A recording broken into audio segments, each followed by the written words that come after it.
அந்த பாட்டிலில் இருக்கக்கூடிய பானத்தை பலர் பருகக்கூடிய ஒரு நிலைமை ஏற்பட்டால் அந்த நேரத்தில் அதனுடைய அந்த வாயில் எமது வாயை வைத்து பருகுவது கூடாது. இதை நபி ஸல்லல்லாஹு அலைஹி வஸல்லம் அவர்கள் தடுத்தார்கள். பாருங்கள், இஸ்லாம் என்பது ஒரு வாழ்வியல் வழிகாட்டல் என்பதை அர்த்த நிரூபணமாக்கக்கூடிய ஒரு சந்தர்ப்பம் தான் இது. அது வெறும் சம்பிரதாயம் கிடையாது, அது ஒரு வாழ்க்கைக்கான வழிகாட்டி. சின்ன சின்ன விவகாரங்களில் கூட வழிகாட்டல் இருந்து கொண்டிருக்கின்றன.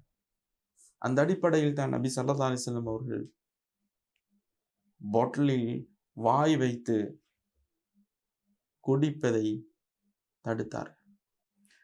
இது சம்பந்தமான செய்தியை உங்களுக்கு பார்க்கக்கூடியதாக இருக்கும்.